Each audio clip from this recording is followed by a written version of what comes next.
One of the very first things that Trump did upon assuming office back in January was to take an agency that was first established by President Barack Obama and change that agency into the Department of Government Efficiency, otherwise known as DOGE, D-O-G-E. He then placed Elon Musk in charge of that department, with the stated goal being to root out government fraud as well as general government waste. And the way that DOGE works is similar to an audit firm that you'd find in corporate America. Basically, DOGE embeds several people into government agencies. And so, for instance, they would embed, let's say, one or two researchers into the EPA, the USDA, the HHS, and so on. These embedded DOGE researchers would then go through the contracts. They would go through the payments being made to various subcontractors. They would look for discrepancies, such as, for instance, a project being finished years ago, but payments still being made for them, and so on. Then, the embedded DOGE researchers would take their findings. They would give it to the head of the agency, like the head of the EPA and the head of the HHS and so on, and then the agency can choose whether or not to act on those findings. And what's been happening for the past 3 months now is that DOGE is finding a lot of what they refer to wasteful spending. And then the different departments of the government, they are actually cutting that spending based on DOGE's recommendations. In fact, according to the official tally, DOGE's efforts have saved the U.S. taxpayers roughly $160 billion, which is equivalent to just under $1,000 saved for every U.S. taxpayer. However, for a variety of reasons, most media have pretty much stopped devoting major coverage to DOGE's efforts. There was a lot of coverage at the beginning when you had a lot of people getting laid off, but recently, immigration has taken a lot of the oxygen out of the news cycle, and therefore, most people don't really know what DOGE has been up to recently. Therefore, today, I will give you a comprehensive update on what DOGE has been up to in the month of April. And before we dive into the actual details, there are two things I'd like to mention. The first one has to do with definitions. As we're going to be going through these different contracts that DOGE has been canceling, I will be bringing up two terms: the contract's ceiling value as well as the actual savings. And so the ceiling value is the highest amount of money that could have been spent on a given contract. So for instance, if you have a year-long contract that's $1,000 per month, the ceiling value for that contract is $12,000, the max that it could be. The savings, however, is the amount that the taxpayer actually saves if the contract is canceled. And so, for instance, if you take that same contract and you cancel it after 3 months, the savings will be $9,000 because $3,000 has already been spent. You can't get that back, but by canceling it, you can save $9,000, which has yet to be spent. So that's the difference between ceiling value and the savings amount. That's the first thing. The second thing I'll mention is that we're only going to be going through the top line items that DOGE has canceled. We're not going to be doing a deep dive into each item because that would take a really long time to do. And having said that, there is a lot of nuance to the projects, initiatives, and contracts that DOGE is cutting. And while many people are thrilled with the amount of money that DOGE is saving, there are many other people who are not happy with DOGE at all, evidenced by the anti-Elon protests. As just one example, take the U.S. Institute of Peace. Based on DOGE's recommendation, it was recently shut down, saving the U.S. taxpayers roughly $55 million per year. Those are great savings. However, if you liked the U.S. Institute of Peace, then you are likely not thrilled with that development. That is just one example. And in this video, we're not going to be going through the nuances of why the Institute of Peace was shut down. I'll just give you the dollar amount that was saved because it was shut down. And so, with those caveats out of the way, let's smash those like and subscribe buttons and begin to go through what DOGE has been up to in the month of April in chronological order, starting with April 1st. That was when DOGE posted the following on Twitter, quote, "Each year, the United States Institute of Peace, the USIP, receives $55 million in congressional taxpayer funds. Prior management would sweep excess funds into its private endowment with zero congressional oversight. In the past 10 years, the U.S. Institute of Peace has transferred roughly $13 million to its private endowment, mainly used for private events and travel." They then followed up to their own post with an update saying that the $13 million in question has actually been removed from the private endowment and returned over to the U.S. Treasury Department, in effect, giving the U.S. taxpayers a refund. Also, this happened before April, but I will mention it here. The U.S. Institute of Peace as a whole was actually shut down by the Trump administration, which will effectively, as I mentioned earlier, save the U.S. taxpayers roughly $55 million per year into perpetuity. That's the amount that was the budget of the USIP every single year. Then, moving on to April 2nd, DOGE made two separate announcements. The first was an announcement that 80 federal contracts have been terminated with a ceiling value of $203 million and a savings of $139 million. Among these 80 canceled contracts, DOGE highlighted several specifically, such as a consulting contract within the State Department, which was paying 2.1 million U.S. taxpayer dollars to a senior advisor in the Democratic Republic of Congo. It's unclear why exactly they were paying that amount. And then there was another contract that was paying $380,000 per month to a contractor who was, quote unquote, making minor website modifications on the VA website. Interesting side note, that particular contract was terminated, and those minor website modifications are now being handled by a single software engineer within the VA who apparently spends roughly 10 hours per week doing it. Also, on that same day, on April 2nd, DOGE announced a second set of 47 federal contracts that have been canceled with $87.5 million in ceiling value and $30 million in savings. Again, the savings value refers to the chunk of money that was yet to be distributed. And among this second batch, they highlighted a $3.4 million State Department consulting contract for, quote, aviation advisors in Kenya, although it's not exactly clear what that was. Moving on April 3rd, DOGE announced the cancellation of $25 million worth of DEI grants, totaling $15 million in actual savings. Highlighted among these canceled DEI grants were the following. You had $265,000 for Queens College in New York to research why Black, Indigenous, and non-white teens read Japanese anime. You had $250,000 to erect LGBTQ plus historical markers across Ohio. You had $140,000 to establish LGBTQIA safe spaces in libraries at the University of Carolina. You had $400,000 for the University of Texas to study LGBTQ plus library users' metadata. And then you also had $6.7 million that was going to the California State Library to enhance equitable library programs. All right, just to pause here for a super quick moment. Listen, it's obvious that the financial system is not looking too great. After being pumped up with trillions of virtually free government dollars for many, many years now, well, the stock bubble might actually burst in the near future. And in that process, unfortunately, it could take away the nest egg of anyone who happens to be exposed to it. And so consider taking this opportunity to diversify into something which is beyond the grasp of Washington, D.C. and Wall Street, physical gold and silver. And the best company to use, in my opinion, is the sponsor of today's episode, American Hartford Gold, who I should mention is also my own personal gold and silver bullion dealer. And besides myself, they have thousands of 5-star reviews from other Americans, and they also have an A+ rating with the Better Business Bureau. And working with them is rather simple. They have a huge selection of coins, bars, and rounds to choose from. They have super friendly staff who you can call, and they can set up either gold delivery directly to your doorstep, or they can even set you up in a gold IRA. And then lastly, best of all, if you tell them the Roman sent you, they will throw in a free gold coin with your first qualifying purchase. So give them a call. The number is 866-242-2352. That's 866-242-2352. Or you can simply text Roman to 65532. I'll also throw a link to their webpage. It'll be down there in the description box below.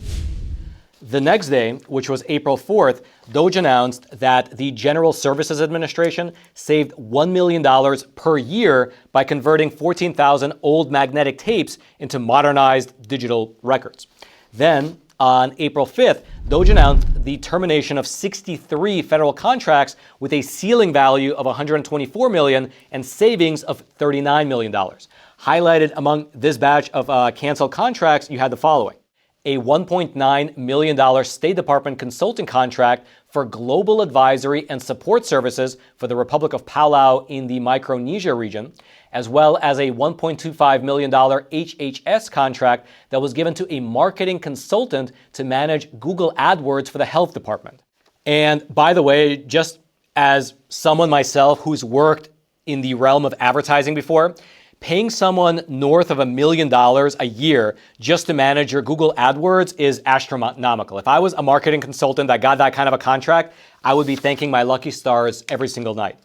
Regardless, though, moving on April 7th, DOGE announced that the U.S. African Development Foundation, which is an independent U.S. agency, terminated $51 million in grants. Highlighted among these canceled grants were the following.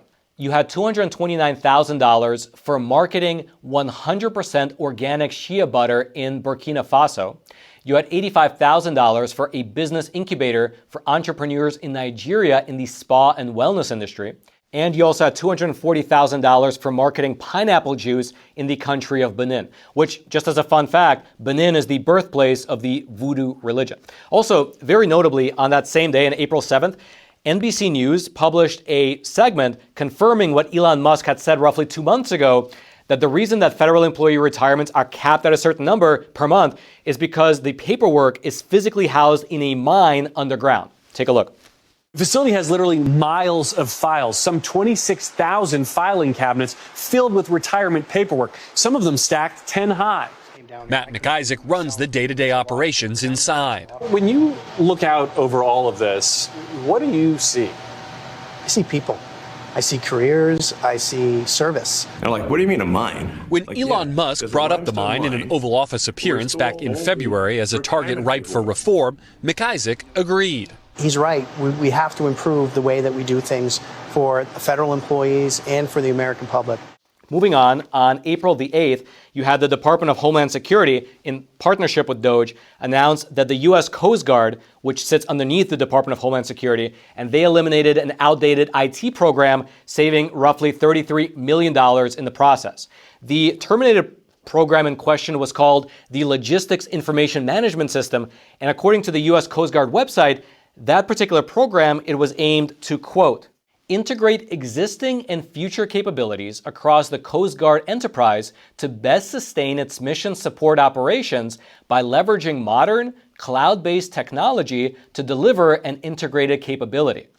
Now, that buzzword-filled description is about as clear as mud, and it could help to explain why exactly the program was cut, and the $33 million that was going towards it will now be allocated to different functions within the U.S. Coast Guard. Also, this wasn't exactly an April update, but on April the 8th, DOGE did release an update on their effort to sell as many government buildings as they can. And according to that update, quote, since January 20th, the U.S. General Services Administration has been working to right-size the federal real estate portfolio, which is liable for more than $20+ billion in deferred maintenance. So far, the team has sold 13 buildings and listed an additional 68 for a total of 8.3 million square feet. Meaning, as a practical matter, that for anyone currently looking to buy commercial real estate, it looks like the government is having something akin to a fire sale. So perhaps take a look at that. Regardless, moving on to April the 9th, DOGE announced the cancellation of another 108 federal contracts with a ceiling value of $205 million and a savings of $70 million.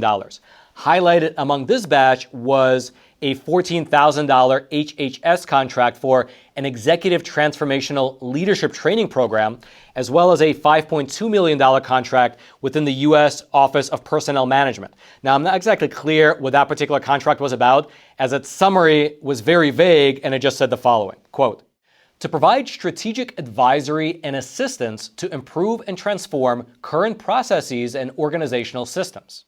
Also, on this very same day, the DOGE team gave us an update regarding their unemployment insurance findings. Here's what they wrote, quote, an initial survey of unemployment insurance claims since 2020 revealed the following.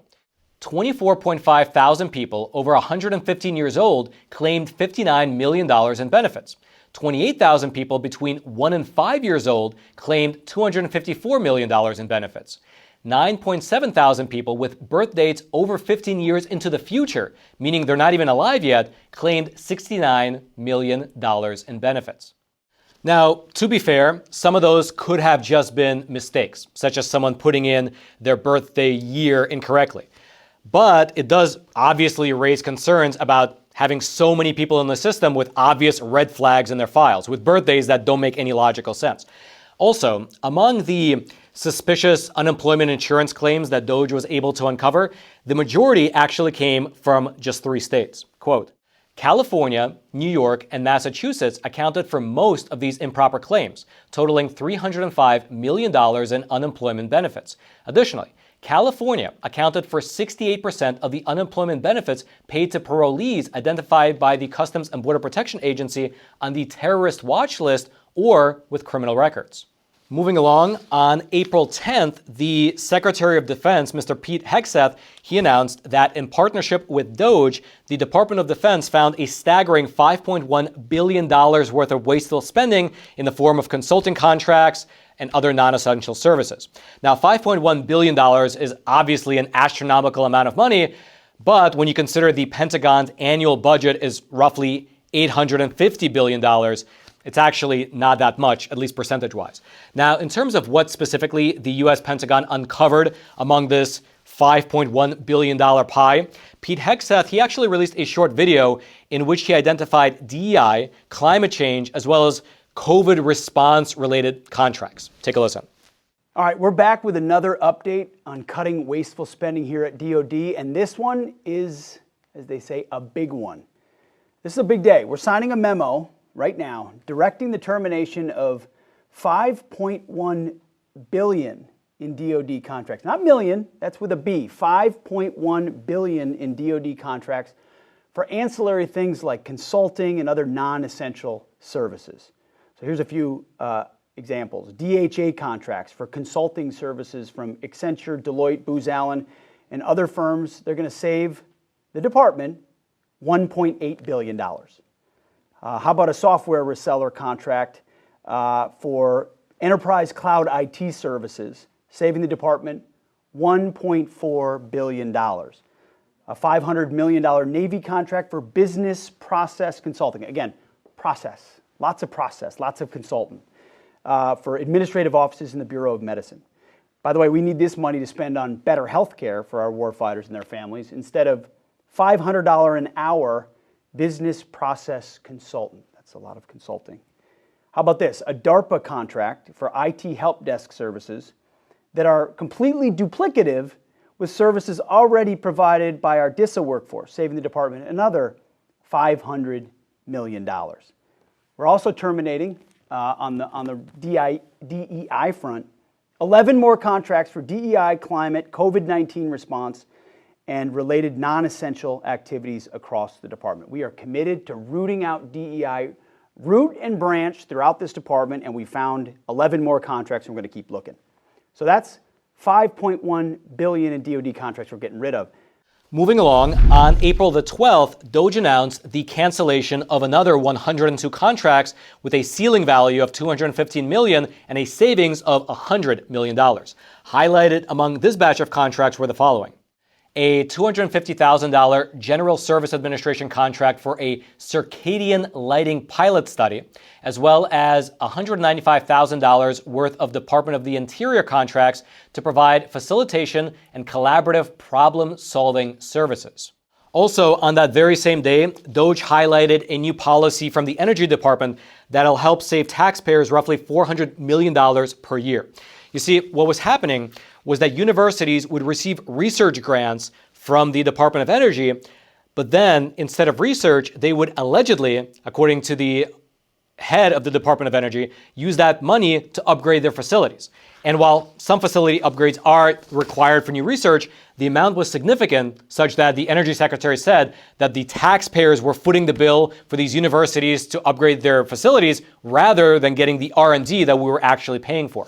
Therefore, moving forward, this is going to be the new policy. Quote, "The new Department of Energy policy caps university grant overhead at 15%, consistent with for-profit, nonprofit, and state/local government awardees. This saves taxpayers north of $400 million per year."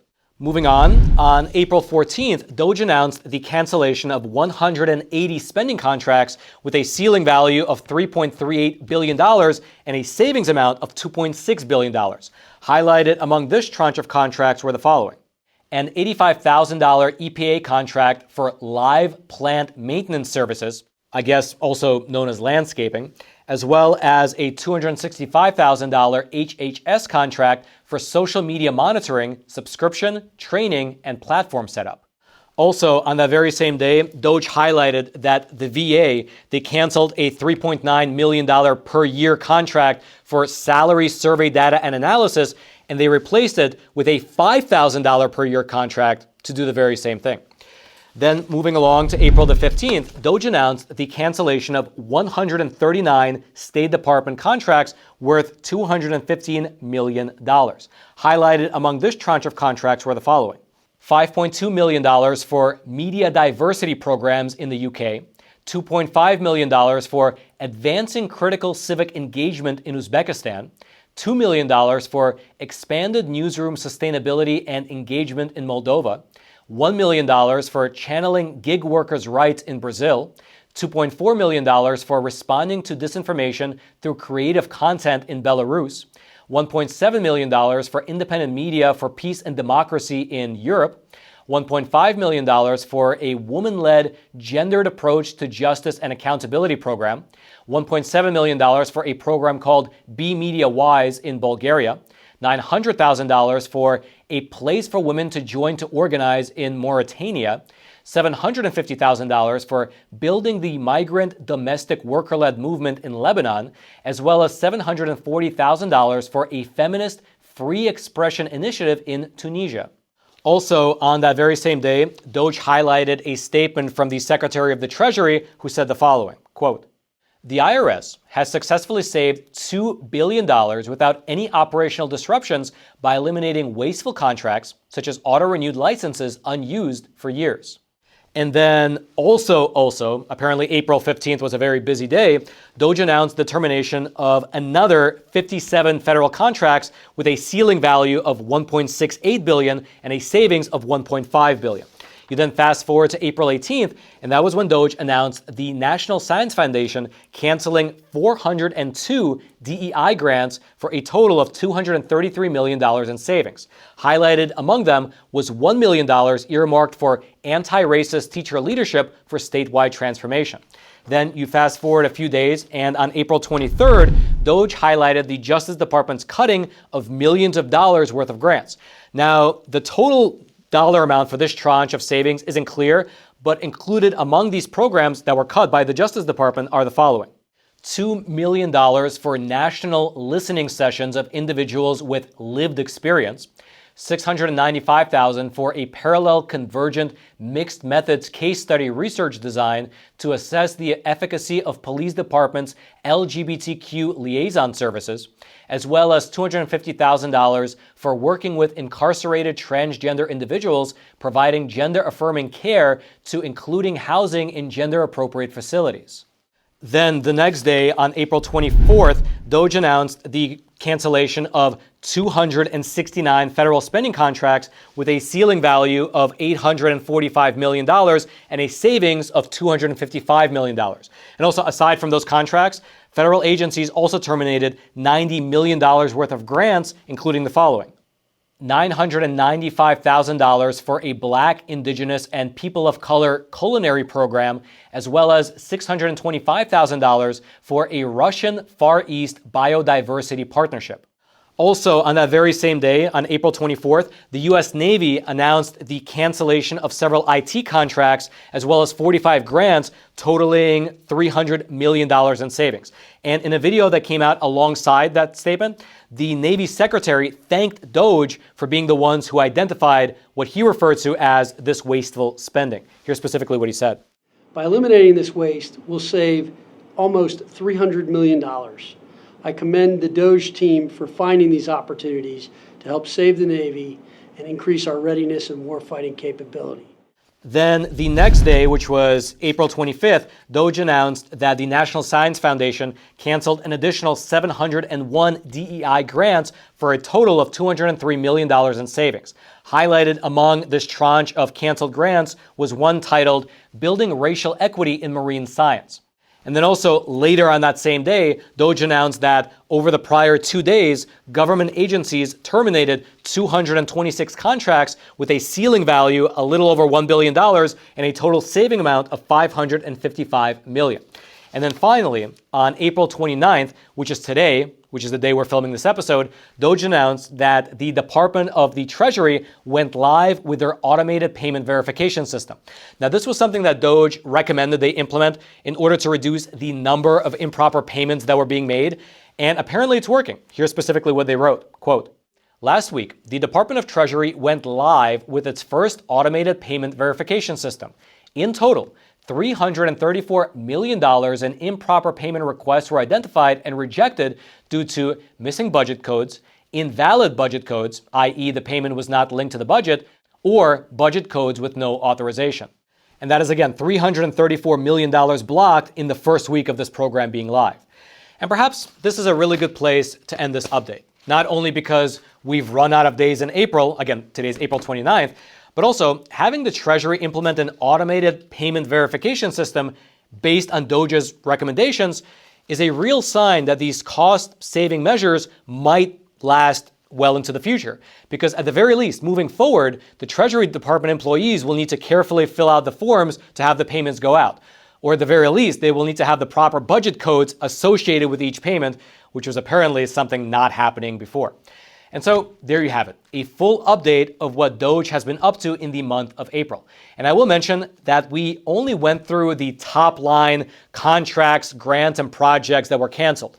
There were many other general updates from DOGE, like for instance, them uncovering $630 million worth of small business administration loans that were given to people who are either over 115 years old or under 11 years old. There were many updates like that as well. However, because those did not involve canceled contracts, I did not include them in the overview. That said, though, as I mentioned at the top of the episode, as of this moment, DOGE claims to have saved the American taxpayers roughly $160 billion so far. If you'd like to go through the details of all the contracts that have been terminated, you can actually see them all broken down by agency and department over on the official website, which is doge.gov. I'll throw a link to it down in the description box below. And also, I'd love to know your thoughts about this whole matter. Do you agree with this effort? Or do you think that these cuts are too broad and that some essential government functions might accidentally get cut in the process? Or do you think that even if these essential functions get cut by accident, you can just restart those functions later, but in this process, you can reduce the total amount of waste? I'd love to know your thoughts. Please leave them in the comments section below. I'll be reading them later tonight as well as throughout the remainder of the week. And also, as you're making your way down there to both the links in the description box as well as the comments, do please take a short detour, if you haven't already, to smash that like button so that this video can reach ever more people via the YouTube algorithm, and also consider subscribing to the channel. We put a lot of thought and effort into our videos. We cover topics that are usually ignored by the legacy media outlets, and we try to be very concise, very fact-based, try to keep opinions out of it so that you come away with it being informed, and you know the facts, and you can make up your own mind about what you think is good or bad happening in this world. So if you appreciate content like that, I hope you subscribe and join us on this journey. And then until next time, I'm your host, Roman from the Epoch Times. Stay informed, and most importantly, stay free.